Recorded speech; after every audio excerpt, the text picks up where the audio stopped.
नमस्कार दोस्तों, मैं हूं Jitendra Kumar. The unique classes की इस यूट्यूब चैनल पे आप लोग का स्वागत है।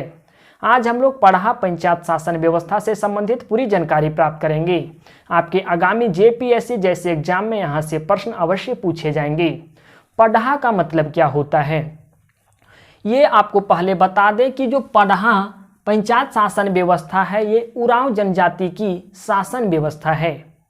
पढ़ा उरांव जनजाति की सबसे बड़ी सामाजिक एवं न्यायिक संगठन है। उरांव जनजाति की सबसे प्रचलित जो शासन व्यवस्था है उस शासन व्यवस्था को हम लोग कहते हैं पढ़ा पंचायत शासन व्यवस्था।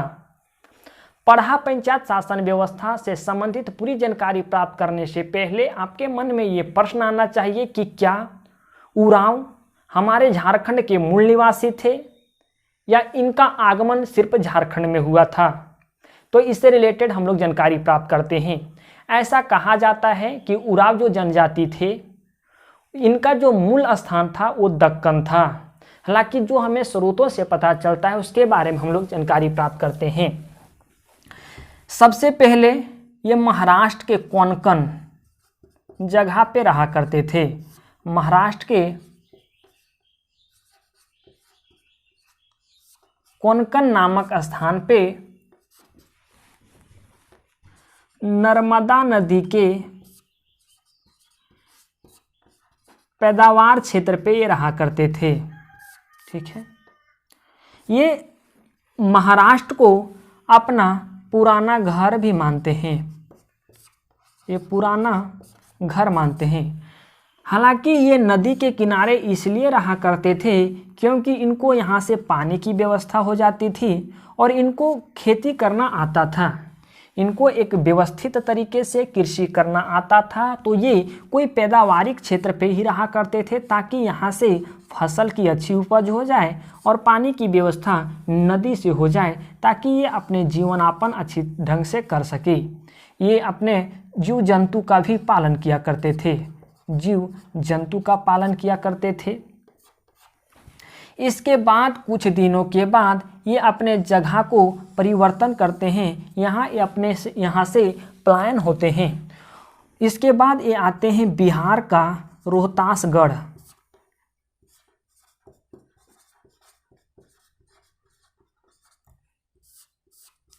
ये रोहतासगढ़ जो क्षेत्र था वो उस टाइम शाहाबाद जिले में पड़ता था। अब ये शाहाबाद जिले बिहार का एक शाहाबाद जिला पहले हुआ करता था। ये 1972 से पहले, लेकिन ये शाहाबाद जिले को दो भागों में बांट दिया गया। पहला जो आया आपका वो दो भागों में बांटा गया, एक आरा और एक रोहतास। ठीक है,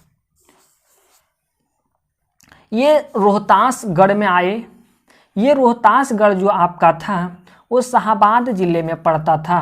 ध्यान दीजिएगा, जो ये महाराष्ट्र से पलायन होकर के रोहतासगढ़ में आए तो ये सोन नदी के किनारे किनारे होते हुए यहाँ आए थे। सोन नदी के किनारे होते होते ये रोहतासगढ़ आए हुए थे। रोहतासगढ़ उस टाइम शाहाबाद जिले के अंतर्गत आता था। अब ये शाहाबाद जिले 1972 के बाद दो जिलों में बट गया है, एक है आरा और एक है रोहतास। अगर आप बिहार के मैप को देखते हैं तो रोहतास और आरा को आप लोग सामने पाइएगा क्योंकि इनका जो विभाजन हुआ है वो एक जिला से ही हुआ है। तो इन्होंने यहाँ अपना कह सकते हैं सामाजिक या तो अपनी संस्कृति का जो विस्तार किए सबसे ज़्यादा उरांव ने रोहतास में ही किया है। रोहतास में इन्होंने अपने एक किले का भी निर्माण किया है जो बहुत बड़े किले हैं। एक राजा महाराजा जिस तरह से रहा करते थे उस तरह से इनका किला अभी भी वहाँ मौजूद है। उनके जो किले का जो स्तंभ है वो बहुत मोटे मोटे हैं। इनके जो किले के दरवाजे हैं वो बहुत सारे दरवाजे हैं। एक व्यवस्थित रूप से जैसे राजा और महाराजा अपने किले का निर्माण करवाते थे ठीक उसी तरह से उरांव जनजाति भी अपने किले का निर्माण करवाए थे। आज जो लोग होते हैं उरांव जनजाति आपको पता होगा कि झारखंड में भी उरांव जनजाति पाए जाते हैं। थोड़ा हम आपको आंकड़ा के माध्यम से बताना चाहेंगे। इसके बाद हम इस टॉपिक पे बात करते हैं। उरांव जनजाति अगर हमारे झारखंड में जितने भी जनसंख्या हैं, अगर हमारे झारखंड में 100% की जनसंख्या है तो इस 100% में से 18.14% उरांव जनजाति पाए जाते हैं। उरांव जनजाति पाए जाते हैं और ये हमारे झारखंड में टोटल 32 जनजाति पाए जाते हैं। इस 32 जनजाति में सबसे अधिक झारखंड में कौन ऐसी जनजाति पाए जाते हैं? तो सबसे पहले वो संथाल जनजाति पाए जाते हैं हमारे झारखंड में। उसके बाद दूसरा नंबर पे जो आते हैं वो उरांव जनजाति पाए जाते हैं। अर्थात आप ये भी कह सकते हैं कि झारखंड की दूसरी नंबर की जो जनजाति है वो उरांव जनजाति है।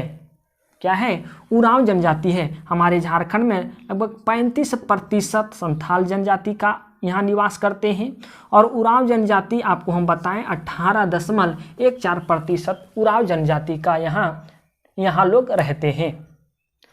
तो झारखंड की दूसरी सबसे बड़ी जनजाति के अंतर्गत आती है और ये पूरे भारत में, ये झारखंड का दूसरा लेकिन पूरे भारत का चौथा जनजाति के अंतर्गत ये आती है। तो आपको हम ये बताएं कि इनका जो आगमन हुआ अभी बिहार में हुआ है। बिहार में इन्होंने किले का भी निर्माण करवाया है। जैसे आप कोई भी तीर्थ स्थल जाते हैं, अगर आप हिंदू रीति रिवाज को मानते हैं या मुस्लिम रीति रिवाज को मानते हैं, अगर आप अपने तीर्थ स्थल को जाना अच्छी बात मानते हैं, ठीक उसी तरह से यहाँ के जो आपके उरांव जनजाति हैं, इस किला जो रोहतासगढ़ में किला बना हुआ है उस किला को जाना अच्छी बात मानते हैं। अर्थात वे कह सकते हैं कि वो तीर्थ स्थल के तौर पे वहाँ भ्रमण के लिए जाते हैं। ये आप आए हैं, आपके बिहार तक पहुँचे हैं। बिहार में आपका रोहतासगढ़ में बहुत ऐसे शासकों का आक्रमण हुआ। बहुत जैसे ऐसे शासकों का आक्रमण हुआ, उसी में से एक शासक का आक्रमण हुआ जो था मुगल शासक। मुगल शासक ने इस पे आक्रमण किया।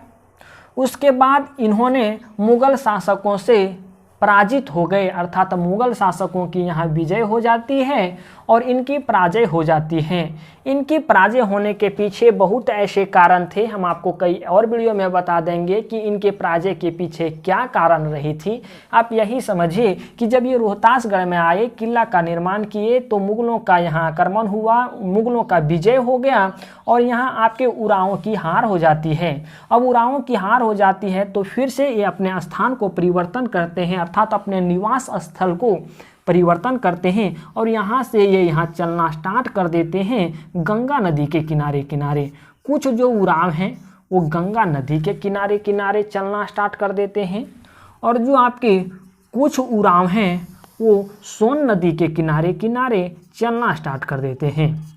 जो सोन नदी के किनारे किनारे चलना स्टार्ट करते हैं वो सीधा छोटा नागपुर में पहुँचते हैं और जो गंगा नदी के किनारे किनारे चलना स्टार्ट करते हैं वो आप राजमहल के क्षेत्रों में पहुंचते हैं। राजमहल का क्षेत्र कहने का मतलब आपका है दुमका, गोड्डा, पाकुड़, साहेबगंज, ये आपका जो है राजमहल का क्षेत्र है। जो गंगा नदी के तरफ से आए, गंगा नदी के किनारे किनारे आए वो राजमहल में पहुँचे। जो सोन नदी के किनारे आए वो छोटा नागपुर में पहुँचे। इस चीज़ों को आप समझिएगा, छोटा नागपुर में पहुँचे। तो आपको पता है कि अब झारखंड में इनका आगमन कैसे हुआ है। एक चीज़ों को आप लोग और भी नोट कर सकते हैं, जितने भी हमारे झारखंड में जनजाति पाए जाते हैं उसमें से सबसे शिक्षित जनजाति के अंतर्गत उरांव जनजाति आते हैं। इनका जो संबंध है,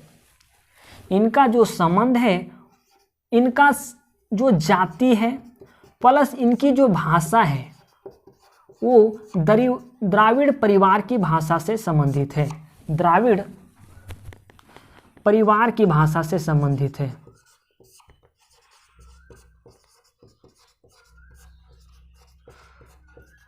और इनकी कौन सी भाषा है? तो इनकी जो भाषा है वो है कुड़ुख। उनकी भाषा जो है वो है कुड़ुक। ये उरांव जो लोग हैं, उरांव को हम लोग दंगर के भी नाम से जानते हैं। दंगर के नाम से इन्हें कहीं जाना जाता है, या तो दंगर उरांव के नाम से भी कहीं जाना जाता है। कहीं दंगर के नाम से जाना जाता है तो कहीं इन्हें दंगर उरांव के नाम से जाना जाता है। दंगर का मतलब होता है कि खेत में काम करने वाले जो मजदूर होते हैं उनको हम लोग दंगर कहते हैं। तो कहीं कहीं इन्हें दंगर के नाम से जाना जाता है या कहीं कहीं इन्हें दंगर उरांव के नाम से जाना जाता है। जब इनका आगमन छोटा नागपुर में हुआ, अर्थात हमारे झारखंड में हुआ, तो इन्होंने हमारे झारखंड में पहले ही बहुत ऐसे जंगल हुआ करते थे। इन जंगलों को काटे, उस जमीन को कृषि योग्य बनाया, और जो सबसे पहले इस भूमि को कृषि योग्य बनाए उसी को हम लोग कहते हैं भूइहर। उसी को हम लोग कहेंगे भूइहर। जो पहले आए और इस क्षेत्र को कृषि योग्य बनाए उस हम लोग उस उरांव को कहेंगे भूइहर। और जो बाद में आए उससे हम लोग कहते हैं जेठ रेयत। जेठ रेयत या रेयत, ठीक है। पहले आया उसे हम लोग भूइहर कहेंगे, जो बाद में आया उसे हम लोग जेठ रेयत या रेयत कहेंगे। इस भूइहर के द्वारा जो बनाया गया खेत था उसे हम लोग भूइहर खेत कहेंगे, और इसके द्वारा जो बनाया गया गांव था उससे हम लोग भूइहर गांव कहेंगे। आप अगर मुंडा शासन व्यवस्था से संबंधित जानकारी प्राप्त किए होंगे तो आपको वहां भी ये पता चल गया होगा कि मुंडाओं द्वारा बनाया गया खेत को खुटकट्टी खेत कहते थे, मुंडाओं द्वारा बनाया गया गांव को खुटकट्टी गांव कहते थे। ठीक उसी तरह से यहाँ भूइहर के द्वारा बनाया गया खेत को हम लोग भूइहर खेत कहते हैं, और भूइहर द्वारा बनाया गया गांव को भूइहर गांव कहते हैं। तो इसीलिए लोग कहते हैं, और ऐसे हमें समानता देखने को भी मिलती है कि मुंडा शासन व्यवस्था और आपका उरांव की शासन व्यवस्था जो है पढ़ा पंचायत शासन व्यवस्था, वो काफ़ी मिलती जुलती शासन व्यवस्था है। तो अगर आप उस वीडियो को नहीं देखें, मुंडा शासन व्यवस्था से संबंधित वीडियो को नहीं देखें, तो पहले आप मुंडा शासन व्यवस्था से संबंधित वीडियो को जरूर देखें, ताकि पहले आप उस वीडियो को समझ लें, उसके बाद इस वीडियो को देखें, उसके बाद आपकी जानकारी में और बढ़ोतरी होगी। तो इस वीडियो का लिंक इस वीडियो के डिस्क्रिप्शन में दिया जा रहा है। तो आपको चीज़ें समझ आ गई कि इनकी भाषा क्या है और इनका आगमन झारखंड में कैसे हुआ है, इनके पीछे क्या कारण था। ये आपका जो छोटा नागपुर है वो उरांव जनजाति की एक प्रमुख स्थल बनी। इनको क्या कहते हैं? भूइहर कहते हैं। जो पहले आए बाद में आए उसे हम लोग जेठ रेयत या रेयत कहते हैं। इनके द्वारा बनाया गया गांव क्या है, और जो अब इनकी शासन व्यवस्था थी, अब यहाँ लोग रहने लगे तो किसी भी क्षेत्र को चलाने के लिए उनकी एक शासन व्यवस्था रहना अति आवश्यक है, ताकि उस शासन व्यवस्था के तहत कोई भी क्षेत्र को अच्छी ढंग से संचालित किया जा सके, सुचारू रूप से चलाया जा सके। तो इनकी शासन व्यवस्था त्रिस्तरीय शासन व्यवस्था थी। पहला अगर आप देख पा रहे हैं तो ये है ग्राम पंचायत, दूसरा है पढ़ा पंचायत, और तीसरा है अंतर पढ़ा। अर्थात इनकी शासन व्यवस्था को चलाने के लिए 3 स्तर में विभक्त किया गया था। अर्थात आप सीधे सीधे कह सकते हैं कि उरांव जनजाति की जो शासन व्यवस्था थी वो त्रिस्तरीय शासन व्यवस्था थी। ग्राम पंचायत, पढ़ा पंचायत और अंतर पंचायत, जैसा आप पहले मुंडाओं में ही देखे हैं। ग्राम पंचायत के प्रमुख हुआ करते थे महतों ग्राम पंचायत के प्रमुख हुआ करते थे। अर्थात ग्राम स्तर पे जितने भी विवाद हैं, जैसे शादी विवाह से संबंधित विवाद हो, संपत्ति से संबंधित विवाद हो, मारपीट से संबंधित विवाद हो या चोरी डकैती से संबंधित विवाद हो, इन सारे विवादों का जो निपटारा करेंगे वो करेंगे महतों।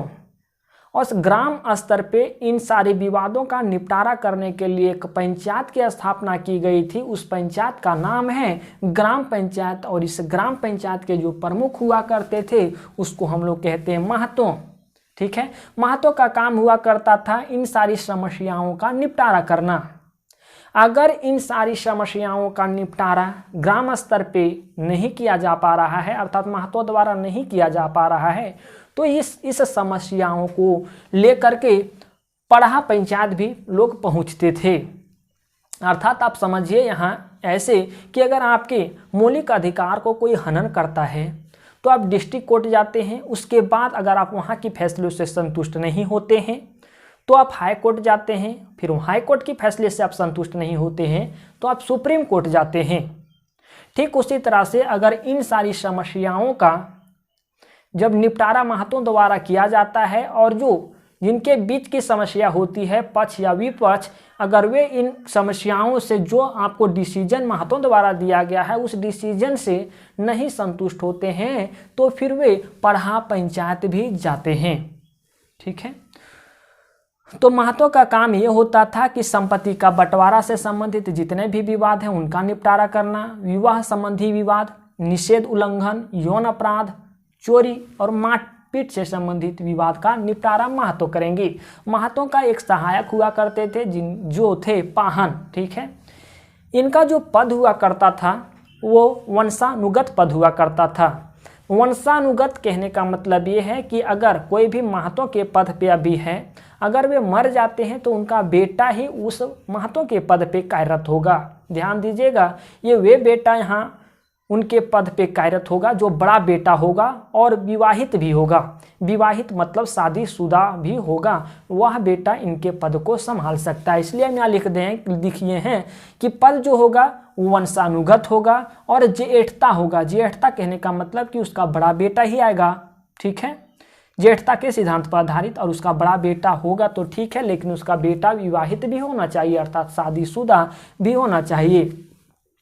ये महतों जो थे वो महतों खुट से थे। खुट का मतलब होता है परिवार। हम आपको एक यहाँ पहले भी चीज़ लिखा दिए हैं, भूइहर। ठीक है, भूइहर का मतलब होता है भूमि का स्वामी। भूइहर का मतलब अगर आप समझना चाहें तो आप समझ सकते हैं, भूमि का स्वामी जो होता है उसी को हम लोग कहते हैं भूइहर। ठीक है, ठीक उसी तरह से यहाँ आप चीज़ें देखिए, खुट का मतलब होता है परिवार, और महतो जिस परिवार से आते थे उससे हम लोग कहते हैं महतो परिवार या महतो खुट। इसका वेतन नहीं दिया जाता था। ये इतने सारे कार्य करते थे, संपत्ति का बंटवारा करना, विवाह संबंधित बातें करना, ये सारे विवादों का निपटारा करते थे।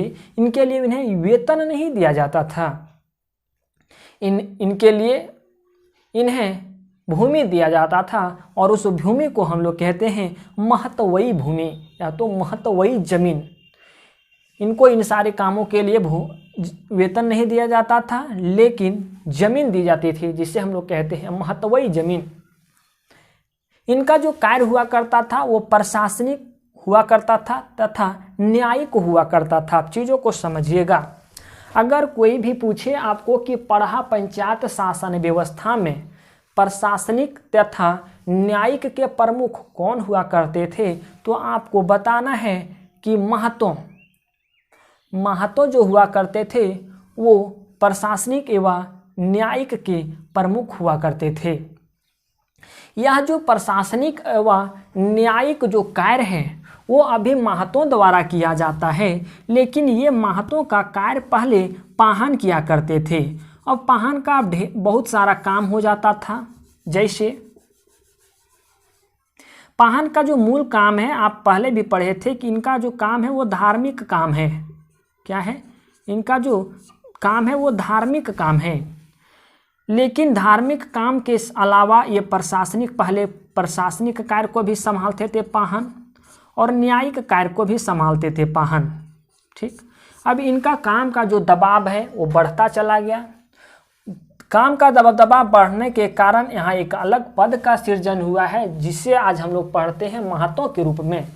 लेकिन महतों के पहले भी इस कार्य को संभालने के लिए एक और व्यक्ति आए थे जिनका नाम हुआ करता था बेगा। इनका नाम हुआ करता था बेगा, अर्थात महतों के पहले प्रशासनिक एवं न्यायिक जो कार्य संभालते थे वो बेगा संभालते थे महतों के पहले। नेक्स्ट है पाहन। पाहन का काम क्या होता है? तो पाहन का काम होता है पूजा पाठ करवाना, अर्थात गांव से संबंधित जितने भी धार्मिक चीज़ें हैं उनका काम करवाना, जैसे अनुष्ठान करवाना, पूजा पाठ करवाना, पर्व त्यौहार करवाना या शादी ब्याह करवाना, ये पाहन का काम हुआ करता है। लेकिन पाहन का काम पहले 3 काम हुआ करता था। धार्मिक कार्य तो करेंगे ही, प्रशासनिक कार्य भी करेंगे और न्यायिक काम भी करेंगे। तो इनके कामों पर दबाव बढ़ जाता है, उनका प्रेशर बढ़ जाता है कामों के प्रति। इसलिए एक अलग पद का सृजन हुआ जिसे हम लोग आज महतो के रूप में जानते हैं। और इस महतों के पहले बेगा काम करते थे महतों का काम, ठीक है। इनका जो पाहन का पद होता है वो वंशानुगत नहीं होता है। ये पद जो होता है वंशानुगत नहीं होता है, अर्थात लोगों द्वारा ये चुना गया पद है। जिसको लोग चाहेंगे उसको पाहन का पोस्ट दे सकते हैं। और ये पद जो होता है पाहन का वो 3 वर्ष के लिए होता है। और प्रत्येक 3 वर्षों के बाद सरहुल के दिन इस पद पे एक व्यक्ति का नियुक्ति की जाती है। इसका जो खूट है, पाहन का जो खूट है, उससे हम लोग पाहन खूट कहते हैं। अर्थात जो व्यक्ति पाहन के पद पे आता है उस खूट को हम लोग पाहन खूट कहते हैं। जिस तरह से महतो जिस परिवार से आता है उस परिवार को हम लोग कह देते हैं कि ये महतो खूट है। ठीक उसी तरह से पाहन जिस खूट से आता है उस पूरे परिवार को हम लोग कह देते हैं कि पाहन खूट है। इसका वेतन नहीं हुआ करता था, इसके लिए भी इन्हें भूमि दी जाती थी जिसे हम लोग पहनई भूमि कहते हैं, ठीक है। ऐसा कहा जाता है कि गांव को जो बनाता है वो पाहन बनाता है और महतो गांव को चलाता है। महतो गांव को चलाता है और पाहन गांव को बनाता है। इसके अलावा एक और पोस्ट थी ग्रामीण पंचायत में जिसका नाम है भंडारी। भंडारी एक संदेशवाहक का काम करते हैं। जैसे अगर महतो द्वारा कोई भी सूचना देनी हो तो सूचनाओं को आदान प्रदान अर्थात गांववासियों के तक पहुंचाने का जो काम करते थे वो भंडारी करते थे। और गाँवों को में जो लोग रह रहे हैं उनको क्या प्रॉब्लम है, क्या समस्या है, उन प्रॉब्लम को ले आकर के महतों को सुनाते थे। अर्थात महतों का द्वारा दिया गया संदेश गांववासियों को सुनाते थे और गांववासियों में हुई प्रॉब्लम का क्या प्रॉब्लम है वो महतों तक ले आते थे, ठीक है। अर्थात एक संदेश वाहक के रूप में काम करते थे। ये जो संदेश वाहक के रूप में काम करते थे, यहाँ भी जो एक पद हुआ करता था वो या विवाहित पद ही था। इस पे भी शादीशुदा व्यक्ति नहीं रह सकता था और इनका पद भी वंशानुगत नहीं था। इसका पद भी वंशानुगत नहीं था। इनके पद पे जो लोग आते थे उनको भी चुनना पड़ता था। इनका वेतन नहीं था। इनको वेतन के बदले भंडारगिरी खेत अर्थात इनको भी वेतन नहीं दिया जाता था। उस वेतन के बदले इन्हें भूमि दी जाती थी, खेत दी जाती थी। जो उस खेत को आप लोग कहेंगे भंडारगिरी खेत, ठीक है। उस खेत को भंडारगिरी खेत कहेंगे। चीज़ें हम आगे छोड़ दिए हैं कि पाहन जो जिस पद पे रहा करता था, जो भी पाहन के पद को संभालेंगे वो भी विवाहित व्यक्ति ही होंगे, ठीक है। तो उम्मीद है ये सारी चीज़ों को आप समझ पाए होंगे। अब हम लोग देखते हैं त्रिस्तरीय शासन व्यवस्था में एक स्तरीय आपका खत्म हो चुका है। अब हम लोग देखते हैं सेकंड स्तरीय में पढ़ा पंचायत। पढ़ा पंचायत में ये सारी चीज़ें होती है कि अगर कोई भी गांव की समस्या का निपटारा गांव स्तर पे नहीं हो पाया अर्थात ग्राम पंचायत में नहीं हो पाया तो कोई भी व्यक्ति इस समस्याओं को लेकर के पढ़ा पंचायत पहुंच सकता है और पढ़ा पंचायत में इसका निपटारा करवा सकता है। ये पढ़ा पंचायत का निर्माण क्यों हुआ, ये चीज़ों को समझना आपके लिए ज़रूरी होगा। पढ़ा पंचायत का जो निर्माण हुआ वो प्राकृतिक या प्राकृतिक शत्रुओं से बचने के लिए, चूँकि ये पूरी की पूरी जो है उरांव जनजाति की शासन व्यवस्था है। इस तरह से अलग अलग गांवों में अलग अलग प्रशासनिक एवं न्यायिक व्यवस्था चलाई जा रही थी। तो कहीं ना कहीं इसमें से एकता को नहीं दर्शाता है। अलग अलग गांव में अलग अलग प्रशासनिक व्यवस्था है, ये पूरी तरह से एकता को नहीं दर्शाता है। अगर कोई आक्रमणकारी या तो आप कह सकते हैं बाहरी शत्रु आक्रमण करे तो आसानी से आक्रमण इस पर कर सकता है, लेकिन यही चीज़ एक संगठन में आ जाए तो कोई भी बाहरी शत्रुओं को आक्रमण करना उतना आसान नहीं होगा। इसी चीज को ध्यान में रखते हुए पढ़ा पंचायत की व्यवस्था की गई, पढ़ा पंचायत जैसे चीजों का निर्माण किया गया। ये पढ़ा पंचायत क्या है? पढ़ा पंचायत में पंचों का भी सर्वसम्मति रहती है और इसके जो अध्यक्ष हुआ करते हैं वो महतो हुआ करते हैं और इनके जो प्रमुख हुआ करते हैं वो पढ़ा राजा हुआ करते हैं। ध्यान दीजिएगा, हम क्या बताएं, इसमें जो सम्मिलित हुआ करते हैं वो पंच भी हुआ करते हैं। ठीक है, इनके जो अध्यक्ष हुआ करते हैं, पढ़ा पंचायत के जो अध्यक्ष हुआ करते हैं वो महतो हुआ करते हैं और पढ़ा पंचायत के जो प्रमुख हुआ करते हैं या तो आप कह सकते हैं कि मुखिया हुआ करते हैं, वो पढ़ा राजा हुआ करते हैं। ठीक है, पढ़ा जो पंचायत का निर्माण होता है वो कई गांवों के मिलने से होता है। 5 गांव, 7 गांव, 11 गांव, 12 गांव या 22 गांवों के मिलने से होता है। ठीक है, यहाँ आपने देखा कि ग्राम स्तर पे अनेक प्रकार की समस्याओं का निपटारा किया जाता था। तो इनके समस्याओं का जो निपटारा किया करते थे वो महतों द्वारा किया करते थे, लेकिन गांव में जो बुजुर्ग हुआ करते हैं उनको पंच बना दिया जाता था। उन पंच की सर्वसम्मति के बाद ही ऐसा निर्णय लिया जाता था। जैसा कि आप भी आजकल गांव घरों में देखते होंगे कि 2 लोगों के बीच अगर लड़ाई हो जाती है तो पंचों की सहमति से फैसले सुनाए जाते हैं और जिसे दोषी पाया जाता है उसे दंडित किए जाते हैं या जुर्माना के तौर पे पैसे लिए जाते हैं। ठीक उसी तरह से आपके पढ़ा पंचायत शासन व्यवस्था में यही रूल था। अगर 2 पक्षों के बीच लड़ाई हो जाती है, ठीक है, तो इस दोनों पक्षों को जो बुलाने का काम करते थे वो गुड़ायत करते थे। गुड़ायत दोनों विवादित पक्षों को बुलाते थे कि कहाँ पे उनको जाना है, ये उनको बुलाने का काम करते थे। अगर कोई भी पक्ष यहाँ दोषी सिद्ध होता है तो इस दोषी व्यक्ति को यहाँ दंडित किया जाता था। यहाँ शपथ लेने की भी प्रथा थी। शपथ लेने की प्रथा कहने का मतलब यहाँ ये है कि अब से ये काम नहीं करेंगे, ये हमसे गलती हुई है, ये अब से गलती नहीं होगी, तो शपथ लेने की प्रथा हुई है। या जुर्माना भी लिया जाता था या यहाँ जाति से बहिष्कार कर दिया जाता था। ठीक है, लेकिन ये जो जाति से बहिष्कार करने की जो प्रावधान है वो सिर्फ पढ़ा राजा ही कर सकते थे। किसी को जाति में ले आना है अर्थात जाति में मिलाना है या जाति से बहिष्कार करना है, ये किसका काम हुआ करता था? तो ये पढ़ा राजा का काम हुआ करता था। ये महतो इस कार्य को नहीं कर सकते थे। अगर ये जो उसके द्वारा जो जुर्माना लिया जाता था दोषी व्यक्ति के द्वारा, वह जुर्माना पैसे का भोज भात खाया जाता था या शराब पिया जाता था।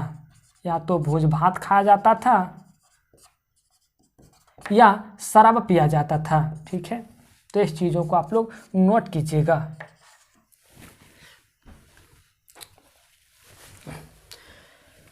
पढ़ा पंचायत की आवश्यकता क्यों पड़ी हम आपको बता दिए हैं। पढ़ा पंचायत का जो निर्माण होता है वो 5 गांव, 7 गांव, 11 गांव, 12 गांव या 22 गांव मिल करके होता है।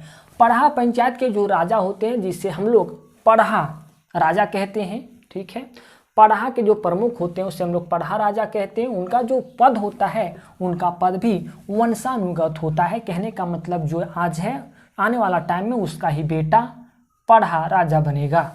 दीवान, अब इसके अंतर्गत पढ़ा पंचायत एक अलग प्रशासनिक व्यवस्था थी।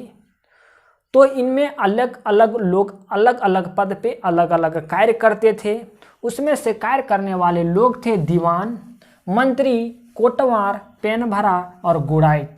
दीवान का काम होता था कि पढ़ा राजा का सहायक हुआ करते थे। अगर पढ़ा राजा कहीं चल जाता है या उनकी मृत्यु हो जाती है तो अचानक से पढ़ा राजा के कार्यभार कौन संभालेंगे?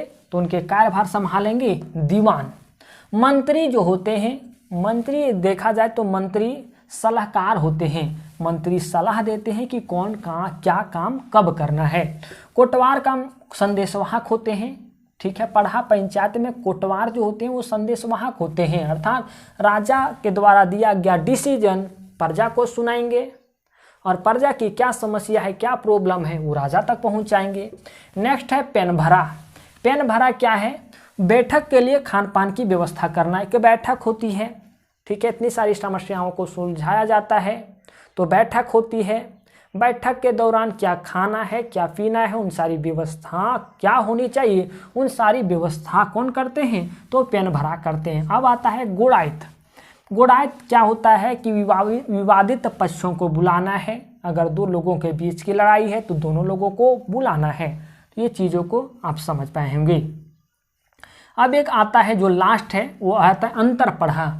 अंतर पढ़ा में आपको बहुत सारी चीज़ें नहीं पढ़नी है। अंतर पढ़ा जो है वो कई पढ़ा के मिलने से बनता है और इसके प्रमुख जो होते हैं वो पढ़ा दीवान होते हैं, ठीक है। अगर कोई भी समस्या का निपटारा पढ़ा पंचायत में भी नहीं हुआ तो आपका अंतर पढ़ा में होगा और इसके द्वारा दिया गया डिसीजन सर्वमान्य होगा। ठीक उसी तरह से हम आपको बताएं कि अगर कोई भी समस्या का निपटारा ग्राम स्तर पे नहीं होता है तो आप पढ़ा पंचायत जा सकते हैं, पढ़ा पंचायत में भी नहीं होता है तो आप अंतर पढ़ा जा सकते हैं। ठीक उसी तरह से हम आपको एक मौलिक अधिकार के माध्यम से समझाए थे। मौलिक अधिकार का उदाहरण लेकर के हम आपको समझाए थे कि अगर आपके मौलिक अधिकार को हनन किया जा रहा है तो आप डिस्ट्रिक्ट कोर्ट जा सकते हैं। फिर उसके बाद वहाँ आप उस डिसीजन से संतुष्ट नहीं हो पाते हैं तो आप हाई कोर्ट जा सकते हैं। हाई कोर्ट के डिसीजन से आप संतुष्ट नहीं होते हैं तो सुप्रीम कोर्ट जाते हैं और सुप्रीम कोर्ट द्वारा दिया गया जो निर्णय होगा सर्वमान्य होगा। उनके द्वारा दिया गया निर्णय आपको मानना ही पड़ेगा, आप उससे आगे नहीं जा सकते हैं, ठीक है। ठीक उसी तरह से आप यहाँ अंतर पढ़ा से और आगे नहीं जा सकते हैं। इनका जो निर्णय होता है वो सर्वमान्य निर्णय होता है, ठीक है। उम्मीद है ये चीज़ें आपको समझ आई होगी। इनका एक और काम हुआ करता था पढ़ा पंचायत का कि ये सारी विवादों का निपटारा तो करेंगे ही करेंगे, लेकिन ये सारी तो एक गांव का समस्याएं हैं। लेकिन अगर दो से अधिक गांवों की समस्या भी इनके पास आ जाए तो भी ये प्रत्येक गांव की समस्या का निपटारा करेंगे। ये तो एक गांव के अंदर की समस्याएं की बात हो गई। अगर दो गांवों के बीच की समस्या की बात हो जाती है तो भी इनका निपटारा जो करेंगे वो कौन करेंगे? तो वो पढ़ा पंचायत में पढ़ा राजा करेंगे। उम्मीद है ये चीज़ें आपको समझ आई होगी। अगर फिर भी किसी तरह की डॉट या किसी तरह की परेशानी आती है तो आप नीचे दिए गए कमेंट बॉक्स में कमेंट जरूर करें, ठीक है। आप इतने सारे पद के बारे में पढ़ें, पढ़ा राजा, दीवान, मंत्री, कोटवार, पेन भरा, तो इसमें से आपके जो पढ़ा राजा, दीवान और मंत्री होते हैं वो मुख्य भूमिका के रूप में काम करते हैं, ठीक है। जो आपके पढ़ा राजा, ठीक है, दीवान और जो आपके मंत्री होते हैं ये प्रमुख भूमिका के रूप में काम करते हैं, मुख्य भूमिका के रूप में काम करते हैं, और कोटवार और पेन भरा एक सहायक भूमिका के रूप में काम करते हैं, ठीक है। कुछ चीज़ें ये भी हैं कि जिस गांव से राजा है उस गांव को लोग राजा गांव कहते थे। जिस गांव से दीवान है उस पूरे गांव को दीवान गांव लोग कहते थे, और जिस गांव का पेन भरा है उस गांव को पूरे लोग पेन भरा गांव कहते थे।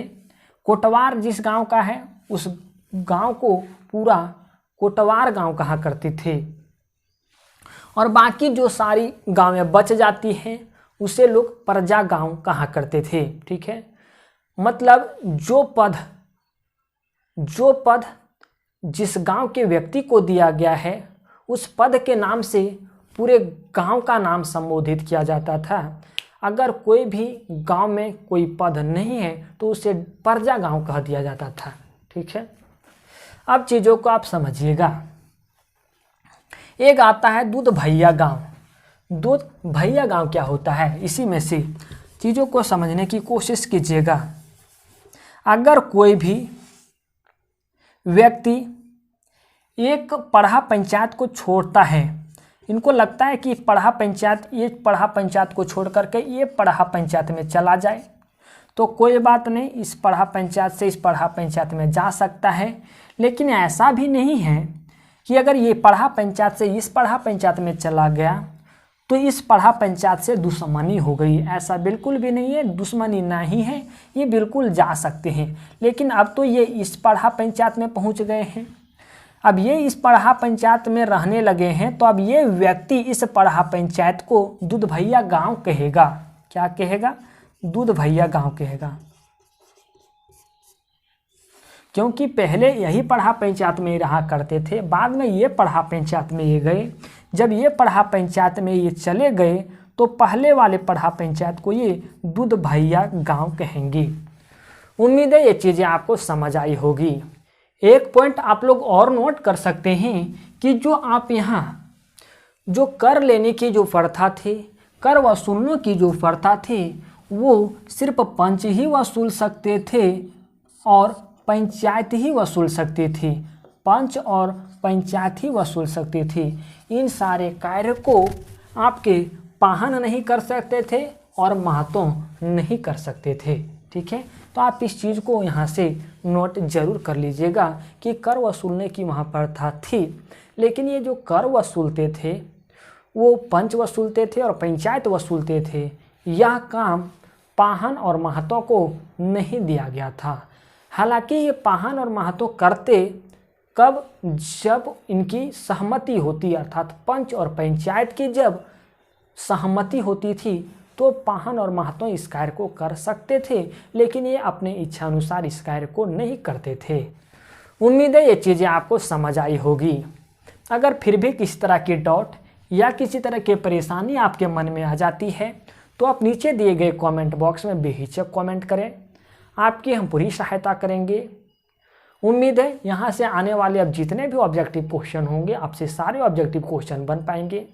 एक आप अच्छी ऑब्जेक्टिव का बुक ले लें, उससे आप प्रैक्टिस ज़रूर करें। जिस टॉपिक के बारे में आप पढ़ रहे हैं आपका कॉन्सेप्ट क्लियर होता चला जाता है, तो फिर आप उससे रिलेटेड जितने भी ऑब्जेक्टिव क्वेश्चन निकल के आते हैं उन सारे ऑब्जेक्टिव क्वेश्चन को बनाएं। आपके अंदर एक अलग कॉन्फिडेंस आएगा और आप अच्छे एग्जाम में अच्छे कर पाएंगे। चलिए दोस्तों, मिलते हैं एक नए वीडियो में एक नए टॉपिक के साथ। धन्यवाद।